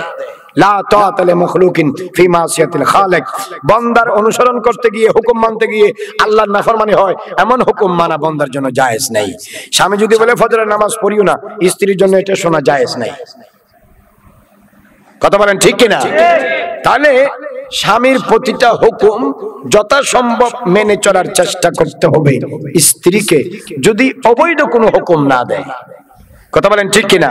এখন স্ত্রী বলে যে তুমি কি আমাকে অর্ডার করার, আমি কি তোমার গোলাম? এখানে বুঝতে হবে স্ত্রী জামাইয়ের গোলাম না, স্ত্রী স্বামীর অর্ধাঙ্গিনী, স্বামী স্ত্রীর জীবনের পার্টনার, একজন আরেকজনের জীবনের পার্টনার, দুজনেই একে অপরের সাথে পরামর্শ করে সংসার নামক এই জাহাজ চালাবে, ঠিক কিনা? এখানে স্ত্রী যদি মনে করে আমি ওর গোলাম, না, কেন গোলাম মনে করলে সংসার করতে পারবে না। কারণ স্বামীর হাড্ডি দিয়েই তো স্ত্রীকে বানাইছে। এখানে স্ত্রীরা স্বামীকে মানতে হবে। ধরেন একটা ব্যাংকের মধ্যে যদি 15 জন স্টাফ থাকে, এখন ম্যানেজার থেকে শুরু করে জুনিয়র অফিসার পর্যন্ত সবাই মাস্টার্স পাস। সবাই কি পাস? সবাইকে নিয়োগ দিছে ব্যাংক কর্তৃপক্ষ। সবার ডিউটি হলো 10টা থেকে 8টা বা 7টা বা 6টা, ঠিক কিনা? এখন সবাইকে বেতন দেয় কে? ব্যাংক কর্তৃপক্ষ, ঠিক কিনা? যত সময়ে সবাই আসে সবার ডিগ্রি সমান। এখন যিনি জুনিয়র অফিসার তিনি যদি বলে আমি মাস্টার্স পাস, ব্যাংকের ম্যানেজার মাস্টার্স পাস, আমাকেও নিয়োগ দিছে ব্যাংক কর্তৃপক্ষ, ম্যানেজারকেও নিয়োগ দিছে কে? ব্যাংক কর্তৃপক্ষ। আমিও 10টা বাজে আসি, 7টা বাজে যাই, উনিও 10টা বাজে আসে, 7টা বাজে যায়। আমার কাজ আমি করব, ওনার কাজ উনি করবে, আমি কেন ওনার কথা শুনবো? আমি ওনার থেকে কম নাকি? এই কথা যদি কোনো অফিসার বলেন এই ব্যাংকের মধ্যে শান্তি হবে না 24 ঘন্টা মারামারি হবে? ব্যাংক কর্তৃপক্ষ এই অফিসারকে রাখবে না ওনাকে বিদায় করে দিবে? বিদায় করে দিবে না? তোমার মতো অফিসারের দ্বারা আমার ব্যাংকের লাভ হচ্ছে না। কারণ 14 জন মাস্টার্স পাস, 14 জন শিক্ষিত, 14 জন হাই এডুকেটেড, 14 জন ব্যক্তিত্ব সম্পন্ন। তারপরেও ব্যাংকের প্রফিটের জন্য, ব্রাঞ্চের শান্তির জন্য, মানন সিনন থাকার জন্য বাকি 13 জন ম্যানেজারের কথা 10টা থেকে 60টা 100% মানতে হবে। কথা বলেন ঠিক কিনা? যেই মানবে না তার চাকরি থাকবে না যাবে? কথা কয় না কেন? এখন আরেকজন অফিসার যদি বলে আমি আপনারে কেন মানবো? আপনার যতটুকু লেখাপড়া আমারও ততটুকু লেখাপড়া, আমি আপনাকে মানবো না। আপনার চাকরি আপনি করেন, আমার চাকরি আমি করি। এই অফিসারের চাকরি চলে যাবে। ম্যানেজার রিপোর্ট করবে হেড অফিসে, হেড অফিস থেকে একবার, দুইবার, তিনবার যখন জাস্টিফাই হবে, অপরাধ প্রমাণিত হলে চাকরি থাকবে? কথা বলে না কেন? সেম টু সেম সংসারে শান্তি হতে হলে প্রত্যেকটা স্ত্রীকে স্বামীর কথা মেনে চলতে হবে। স্ত্রী যতই শিক্ষিত হোক, মনে রাখতে হবে তার উপরে আছে তার স্বামী। কথা বলেন ঠিক কিনা? রাসূল সাল্লাল্লাহু আলাইহি ওয়াসাল্লাম বলেছেন মান সাল্লা খামসাহা, যেই মহিলা 5 ওয়াক্ত নামাজ পড়ে, ওয়া সামাত শাহরাহা, এবং রমজান মাসের কি রাখে? রোজা রাখে, ওয়া আতাআত যাওজাহা, স্বামীর কি করে? অনুগত করে। কথা বুঝতে পেরেছেন? কয়টা বলেছেন? 3টা। ওয়া আহসানাত ফারজাহা, স্বামীর উপস্থিতিতে অনুপস্থিতিতে লজ্জাস্থান কি করে? হেফাজত করে।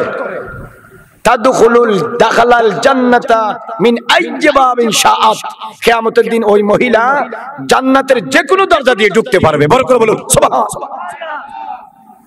আমাদের দেশের মহিলার এগুলো আছে? তো মুসলিম পরিবার কেমন হবে? আপনি মিয়া নিজে মুসলমানের মতো চলেন না, তো পরিবার কেমনে মুসলিম হবে? রাসূল সাল্লাল্লাহু আলাইহি ওয়াসাল্লাম বলেছেন যে নারী মান সাল্লাত খামসাহা, দৈনিক 5 ওয়াক্ত নামাজ পড়বে, ওয়া সামাত শাহরাহা, রমজান মাসে রোজা রাখবে, ওয়া আতাআত যাওজাহা, স্বামীর অনুগত হয়ে কথা শুনে চলবে, ওয়া আহসানাত ফারজাহা, লজ্জাস্থান স্বামীর আমানত হেফাজত করবে। 4টা কাজ। কয়টা বলেন না? কয়টা? দাখালাতিল জান্নাতা মিন আইয়্যি আবওয়াবিন শাআ, জান্নাতে যে কোনো দরজা দিয়ে আল্লাহ তারে প্রবেশ করানোর তৌফিক দিবে। বড় করে বলুন সুবহানাল্লাহ। এবং হাদিসে পাকে আছে যে মান মাতাত যাওজাতুহু ওয়া হুয়া আলাইহা রাদিন, কোন মহিলা যদি মারা যায়, কোন স্ত্রী যদি মারা যায়, তার স্বামী যদি তার উপর রাজি থাকে, আল্লাহ পাক সেই মহিলাকে বিনা হিসাবে জান্নাত দিবে। বড় করে বলুন সুবহানাল্লাহ। কথা বুঝতে পেরেছেন? এই জন্য আমাদের দেশের মহিলারা নিজে নিজে যদি স্বাধীন দেশ মনে করে তাহলে সংসার ঠিকবে না। এখন মহিলা যত বেশি শিক্ষিত হয়, শিক্ষিত হওয়ার পরে যখন সে চাকরি করে তখন তার ভিতরে একটা ভাব আসে। কিরকম খেয়াল আসে? যে অফিসে আমার আন্ডারে 14, 15, 20 জন, 30 জন মানুষ চলে, ঘরে কেন আমি একজনের কথাই চলবো? বিষয়টা আপনি বুঝতে পারছেন? বুঝেন নাই? এরা বলে যে আমি থানার ওসি, বউ বলে যে আমি থানার কি ওসি, আমি অফিসের ম্যানেজার, আমি হেড অফিসের চাকরি করি, আমি চাকরিতে আমার হাজবেন্ডের পদে কি উপরে, আমার অফিসে আমার হাজবেন্ডের চেয়ে নামি দামি মানুষেরা আমার হুকুমে চলে, বাসায় এসে আমি কেন জামাইয়ের কথা শুনবো? এই খেয়াল যে মেয়ের মধ্যে আসবে তার ঘরে কোনোদিন শান্তি হবে? সে বারবার স্বামী চেঞ্জ করতে পারবে যে, কিন্তু শান্তি হবে না। কারণ খেয়াল যখন একবার আসে বারবার সেই খেয়াল তার কাছে আসবে। এখন তার কাছে সংসার ঠিকতে হলে স্বামী তার গোলাম হয়ে থাকতে হবে। স্বামী বউয়ের দাস হয়ে কি থাকতে হবে। আর যে স্বামী বউয়ের দাস হয়ে থাকে এ তো স্বামী না, এ তো আসামি, এ তো দয়ুস। এ কি দয়ুস? আল্লাহ রাব্বুল আলামিন কোরআন শরীফে যে নিয়ম দিয়েছেন সেই নিয়ম মেনে চলতে হবে, তখন সংসার হবে মুসলিম পরিবার, শান্তির পরিবার। কথা বলেন ঠিক কিনা? এমনকি হাদিসে পাকে আছে যে কোন স্বামী যদি কোন স্ত্রীকে ডাকে, স্ত্রী যদি ভাগ্যরে রান্নাতে থাকে, তাহলে বিশেষ অসুবিধা না হলে স্ত্রী রান্নার কাজ রেখে স্বামীর ডাকে সাড়া দেওয়া ওয়াজিব। স্বামীর ডাকে সাড়া দেওয়া কি ওয়াজিব। ওয়ালাউ কানাত আলা তান্নুর, চুলার উপর থাকলেও স্বামীর ডাকে সাড়া দিতে হবে। লা তাজুজু লিল মারআতি আন তাসুমা ইল্লা বিইজনি যাওজিহা, স্বামীর অনুমতি ছাড়া নফল রোজা রাখা বউর জন্য জায়েজ নাই, নফল নামাজ পড়া বউর জন্য জায়েজ নাই। কারণ স্বামীর স্ত্রীদের সবচেয়ে বড় ইবাদত হলো স্বামীর খেদমত করা। ফরজ নামাজ পড়বে, ফরজ রোজা রাখবে, স্বামীর কথা শুনবে, নিজের স্বামীর আমানত, স্বামীর উপস্থিতিতে অনুপস্থিতিতে 24 ঘন্টা হেফাজত করবে। স্বামীর আমানত কি? স্বামীর ছেলে মেয়ে আমানত, স্বামীর বিছানা আমানত, স্বামীর বউয়ের শরীরের মধ্যে যা আছে সব স্বামীর আমানত। কথা বলেন ঠিক কিনা? এগুলা যদি একজন স্ত্রী মেনে চলে, তখন না তার ঘর সুন্দর হবে, তখন না তার পরিবার সুন্দর হবে। কথা বুঝতে পেরেছেন? আচ্ছা, মাঝখানে কথাটা বললাম। আমি যেটা বলতে চাচ্ছিলাম যে শিশুর অধিকার হিসাবে তার অন্যতম অধিকার হলো যে, আমি যেটা কি বলছিলাম, তাকে দ্বীনি শিক্ষা দেওয়া, তার আকিকা করা, তার একটা সুন্দর নাম রাখা, তার তাহানিক করা, তার কানে আজান দেওয়া, নামাজের জন্য তালিম দেওয়া। এরপরে সন্ধ্যার সময় রাসূলুল্লাহ সাল্লাল্লাহু আলাইহি ওয়াসাল্লাম বলেছেন তোমার সন্তানকে হেফাজত করবে। ইকতাফু সিবিয়ানাকুম আলাল ইনদাল ইশায়ে, সন্ধ্যার সময় তোমরা তোমাদের সন্তানদেরকে ঘরের মধ্যে বন্ধ করে রাখো। লেখা ফাইন্না লিল জিন্নি ইনতিশারান ওয়া খাতফাতান বা খুতবাতান, কেননা সন্ধ্যাকালীন যখন আযান দেয় মাগরিবের সময়, তখন জিনেরা ছুটাছুটি করে। জিনেরা কি করে? ছুটাছুটি করে। এমন সময় তোমার ছেলে মেয়ে যদি বাইরে থাকে, জিন তাদেরকে তুলে নিয়ে যাবে, অথবা তাদের বাতাস লাগলে, কোন খারাপ নজর লাগলে এই ছেলে মেয়ে সহজে আর ভালো হবে না। এজন্য সন্ধ্যাকালীন অনেক বিপদ হয়। যারা গাড়ি চালায়, যারা বাইরে থাকে, এরা মাগরিবের এই সময়টাতে ভেরি কেয়ারফুল। কোন ছেলে মেয়ে যেন সন্ধ্যার সময় কি বাইরে না থাকে, সময়টা কেটে গেলে তখন বাইরে যেতে পারবেন। এই জিনিসগুলো নিজের ছেলে মেয়ের বেলায় কি রাখতে হবে? খেয়াল রাখতে হবে। তখনই একটি পরিবার কি হবে? ইসলামী সুন্দর পরিবার হবে। আপনি বিয়ে করার সময় রাসূল পাক সাল্লাল্লাহু আলাইহি ওয়াসাল্লাম বলেছেন কি রকম পাত্রী বিয়ে করবেন? বলেছেন তাযাওয়াজুল ওয়াদুদাল ওয়ালুদা ওয়াল মুতাওয়ালিয়াতিল মুসাওয়াত। রাসূল সাল্লাল্লাহু বলেছেন যে সমস্ত নারীরা পুরুষ স্বামীদেরকে বেশি ভালোবাসে এবং যে সমস্ত নারীদের ঘরে বেশি বেশি সন্তান হয়, এমন ঘর থেকে দেখে মেয়ে বিয়ে করো। ফাইন্নি মুকাসিরু বিকুম ইয়াউমাল কিয়ামা, কেননা অন্য রাওয়ায়াতে ফাইন্নি উফাখিরু বিকুম ইয়াউমাল কিয়ামা, আমার উম্মত বেশি হওয়ার কারণে কিয়ামতের দিন তোমাদেরকে নিয়ে আমি আল্লাহর কাছে গর্ব করব। বড় করে বলুন সুবহানাল্লাহ। এইজন্য রাসূল সাল্লাল্লাহু আলাইহি ওয়াসাল্লাম বলেছেন খায়রুন নিসাইকুম আল ওয়াদুদ আল ওয়ালুদ, উত্তম মহিলা হলো যারা পরহেজগার, নেককার, স্বামীকে বেশি মহব্বত করে, সন্তানের দেখভাল করে, ইজ্জাত তাকিনাল্লাহ, আল্লাহকে ভয় করে, এরা হলো উত্তম মহিলা। আর নিকৃষ্ট মহিলা ওয়া শাররু নিসাইকুম আল মুতাবাররিজাতিল মুতাখায়্যালাত, নিকৃষ্ট মহিলা হলো যারা বেপরদা চলে এবং যারা ছটপট অহংকার করে যারা চলাফেরা করে, যাদের কাছে দ্বীন, ধর্ম, শরীয়ত, পর্দা পশিদার কোনো বালাই নাই। এবং বলেছেন ওয়ারুসুহুন্না কাসনিমাতিল বুখতিল মাইলা, রাসূল সাল্লাল্লাহু আলাইহি ওয়াসাল্লাম বলেছেন ওয়ায়াতি ফি আখির উম্মতি কওমুন, আমার উম্মতের শেষে এমন কিছু কতগুলো মহিলা হবে, এমন কতগুলো মানুষ হবে, বা এমন একটা সময় আসবে যে নিসাউহুন্না, ওই সময়ের মহিলারা তারা কাসিয়াতুন, কাপড় পরবে কিন্তু আরিয়াতুন, উলঙ্গ থাকবে। ওয়ায়াতি আলা উম্মতি জামানুন, কিয়ামতের আগে আমার উম্মতের উপরে এমন একটি সময় আসবে তাকুনু রুউসুহুন্না কাসিয়াতুন আরিয়াতুন, তাকুন নিসাউহুন্না কাসিয়াতুন আরিয়া, ওই সময়ের মহিলারা কাপড় পরবে কিন্তু কি থাকবে? কাপড় পরেও উলঙ্গ থাকবে। রুউসুহুন্না কাসনিমাতিল বুখতিল মাইলা, তাদের মাথার কুফা হবে উটের কুজুর মতো উঁচু। তাদের মাথার কুফা হবে উটের কুজুর মতো কি উঁচু। এরপরে রাসূল সাল্লাল্লাহু আলাইহি ওয়াসাল্লাম লা তাদখুলুনাল জান্নাতা, লা তাদখুলনাল জান্নাতা, তারা জান্নাতে ঢুকতে পারবে না। ওয়ালা ইয়াজিদনা রিহা, জান্নাতে ঢোকা তো দূরের কথা, এমন চরিত্রহীন মহিলারা জান্নাতের খুশবু পাবে না।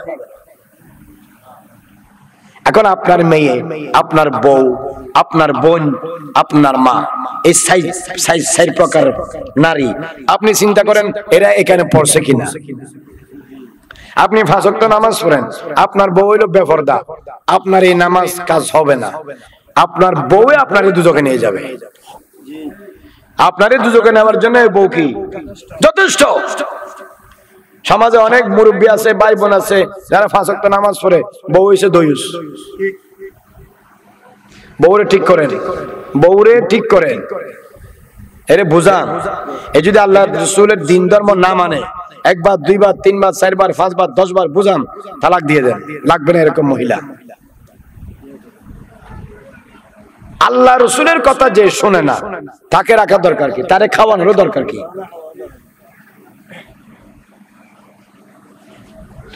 সুন্দর পরিবার গড়া এটা সহজ না।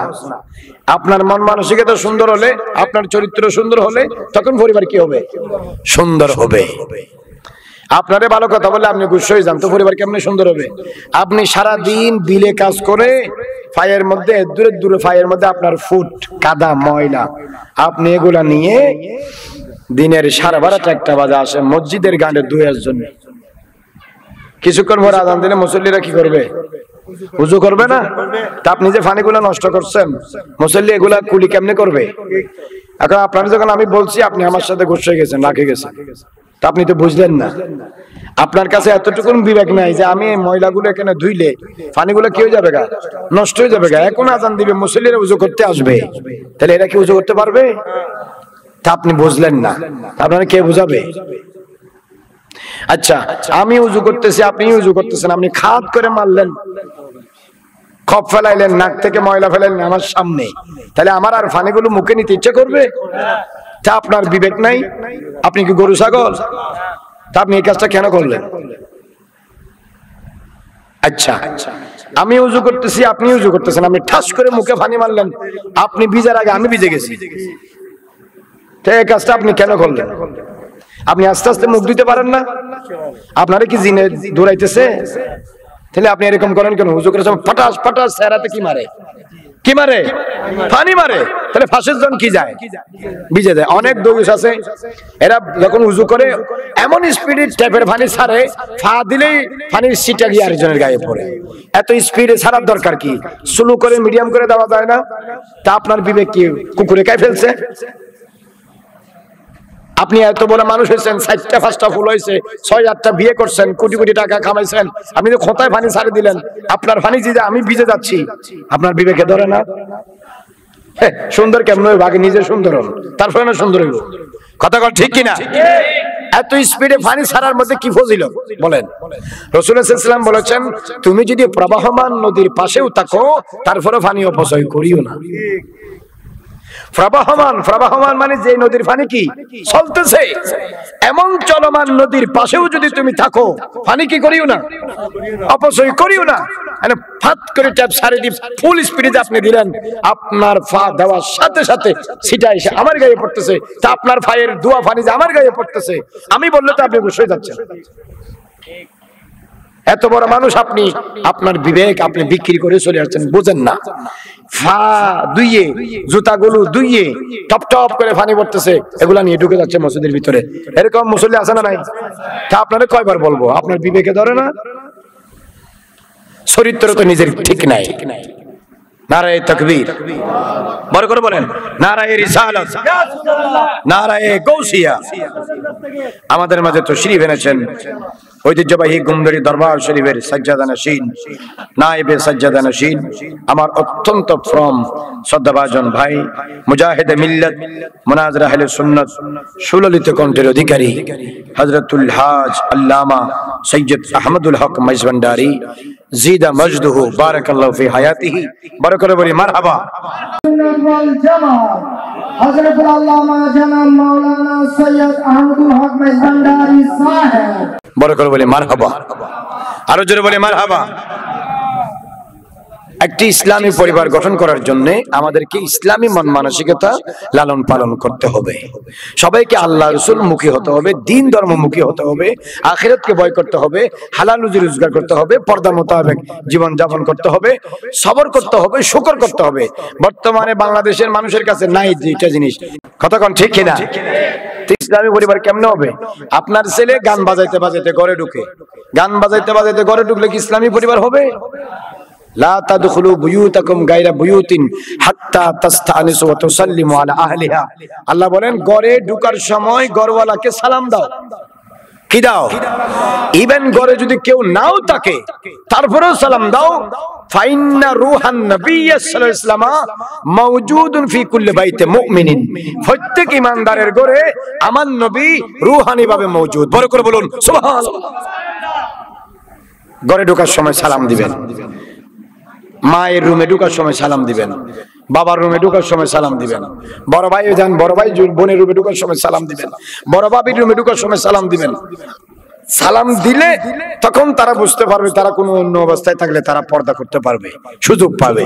রাসূলুল্লাহ সাল্লাল্লাহু আলাইহি ওয়াসাল্লাম বলেছেন আল ইস্তিজানু সালাসু মাররাত, বাইত থেকে 3 বার অনুমতি নিয়ে অনুমতি পেলে তারপরে ঘরে ঢুকবে। এই সমস্ত জিনিসগুলো আপনি যদি মেনে না চলেন তাহলে ঘর পরিবার সুন্দর করতে হবে। কথা বলেন ঠিক কিনা? সবাই মিলে মিশে খাবার খাইতে হবে এবং ডান হাত দিয়ে খাইতে হবে। রাসূলুল্লাহ সাল্লাল্লাহু আলাইহি ওয়াসাল্লাম বলেছেন সাম্মিল্লাহ ওয়া কুলু মিন ইয়ামিনিকুম, তোমরা খাওয়ার আগে আল্লাহর নাম নাও আর ডান হাত দিয়ে খাও, নিজের সাইড থেকে খাও। ধরেন আমরা একটা থালিতে খাবার নিয়ে ইফতার করতে বসছি, রমজানে সবাই মিলে মসজিদে বাড়িতে ইফতার করে কিনা? বলেন না, করে কিনা? সেহেন আছে, বড় বড় কি আছে থালি, থালি তো এখন আমি আমার পাশ থেকে খাবো না আরেকজনের পাশ থেকে খাবো? কথা বলে না কেন? আমরা 4 জন বসছি, 5 জন বসছি, গুল ধরে ধরে চক্কর হয়ে হালকা হয়ে বসছি। রাসূলুল্লাহ সাল্লাল্লাহু আলাইহি ওয়াসাল্লাম বলেছেন ডান হাত দিয়ে খাও, কুলু বিয়ামিনিকুম ওয়া সাম্মিল্লাহ, এরপরে সাম্মিল্লাহ আল্লাহর নাম নাও, এরপরে ডান হাত দিয়ে খাও, নিজের সাইড থেকে খাও। ইসলাম কত সুন্দর দেখছেন, কত সুন্দর করে। তাহলে আপনি আপনার পাশ থেকে অল্প অল্প খান, উনি উনার পাশ থেকে খাবে, উনি উনার পাশ থেকে খাবে, উনি উনার পাশ থেকে খাবে। এটা কি অসুন্দর না দেখতে সুন্দর? এই চরিত্র আমাদের কাছে নাই। রাসূলুল্লাহ সাল্লাল্লাহু আলাইহি ওয়াসাল্লাম বলেছেন যে তুমি তোমার জন্য যা পছন্দ করো তা তোমার আরেকজন ঈমানদার ভাইয়ের জন্য তা পছন্দ করো। কথা বলেন ঠিক কিনা? তুমি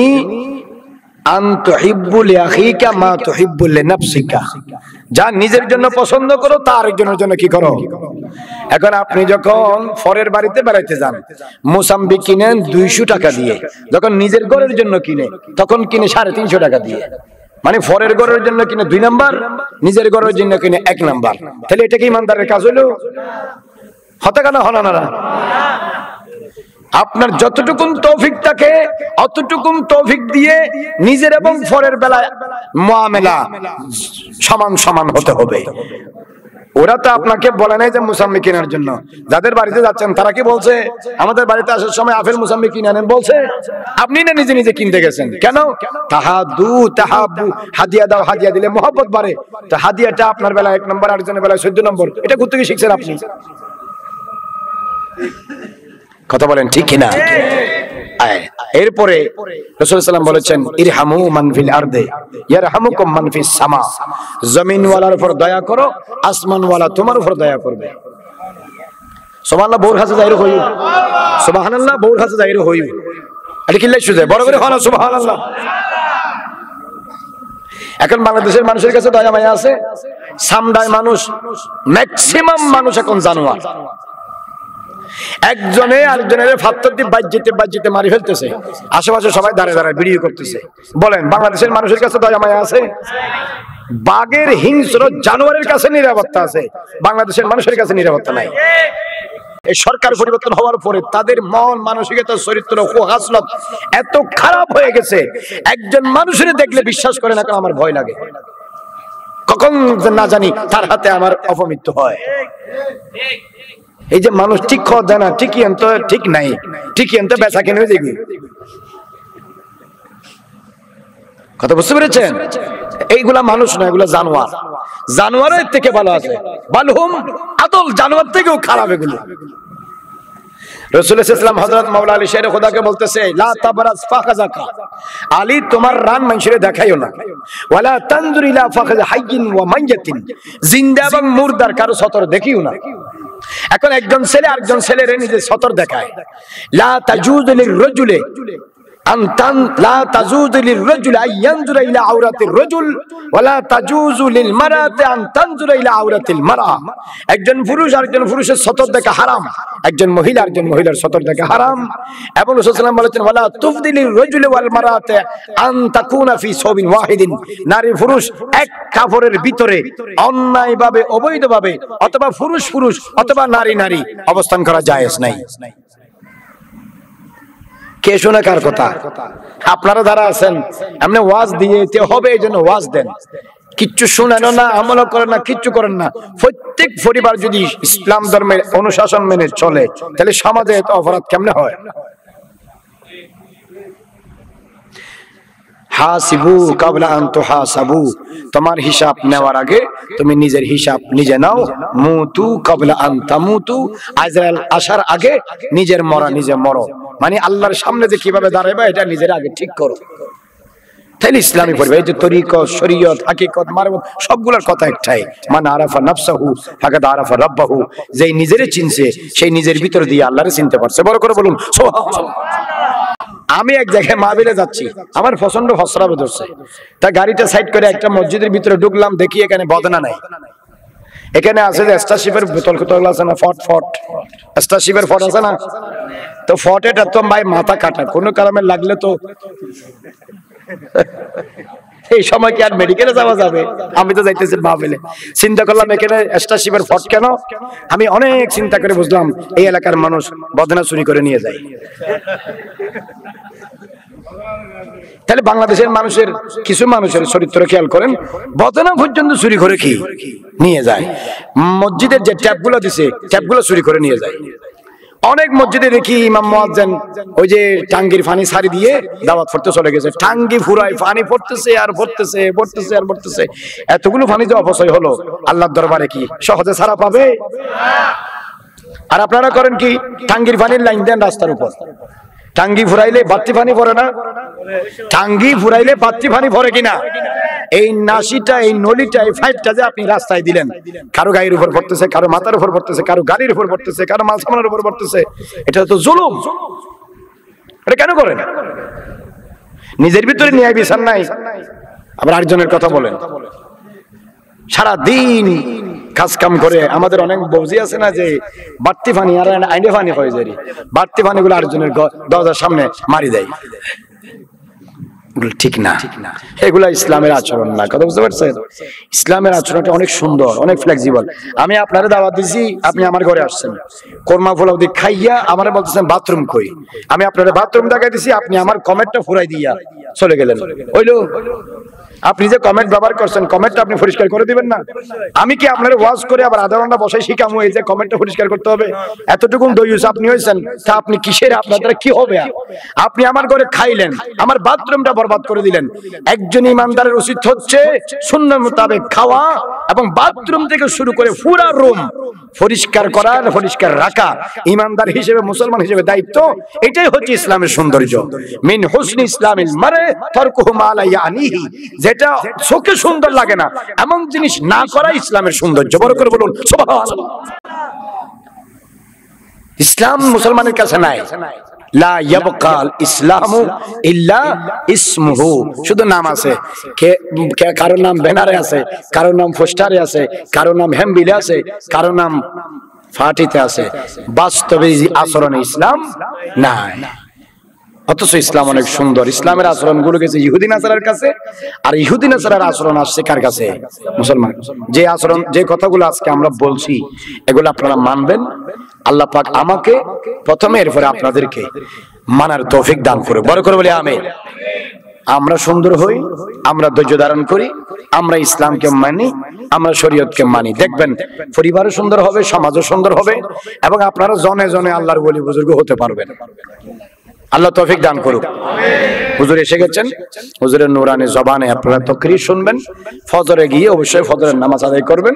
কোথায় গিয়ে কম্বল গদে ঘুম যায় রে 8টা বাজে উঠিয়ে নামাজ খাতানো করিবেন, ফজরের নামাজ পড়বেন তো ইনশাআল্লাহ। দেখি হাত তুলে বলেন খাওয়া তাহারা ফৈতাম রাত না তোলে।